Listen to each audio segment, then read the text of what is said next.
ये क्या है 16 का 4 का बी क्या कहता है कि यहाँ पर एक है कैरी फॉरवर्ड यानी कि बैकलॉग, इसको कैरी फॉरवर्ड को बैकलॉग कहते हैं। अब इसको थोड़ा सा समझिए, इसको जोड़ा जो गया है 81वां संविधान संशोधन 2000 में हुआ था, इसको थोड़ा सा समझते हैं। मान लीजिए कि किसी भी व्यक्ति को आरक्षण दिया गया, आरक्षण दिया गया, आरक्षण दिया गया।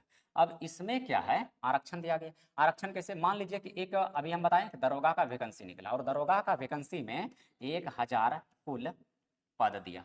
1000 पद में इसमें क्या कर दिया गया कि एसटी कैटेगरी के लिए 7.5% सीट रिजर्व कर दिया गया। 7.5% सीट रिजर्व कर दिया। मान लीजिए कि इसके पास में 75 सीट आ गया और 75 सीट में से जो एसटी कैटेगरी के थे उनका जो सिलेक्शन हुआ वह 50 ही हुआ, यानी कि 75 में से 50, यानी कि कह सकते हैं कि लगभग 25% इसके पास सीट खाली रह गया।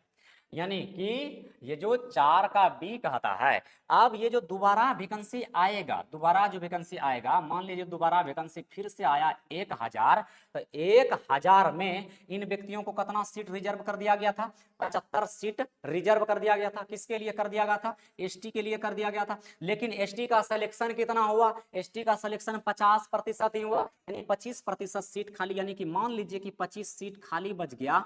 अब ये 25 सीट जो खाली बच गया, इस 25 सीट को जरूरी नहीं है कि यहां से जोड़ करके 25 निकालेगा, नहीं, अगला वैकेंसी जो आएगा उसमें क्या करेगा, इन्हीं 1000 वैकेंसी में वो भी 25 सीट हैं, लेकिन उस बार कितना रिजर्व था, 75, इस बार 25 और जोड़ दीजिए, यानी कि व्यक्तियों के लिए यहां पर 100 सीट रिजर्व कर दिया जाएगा। किसके लिए, एसटी के लिए।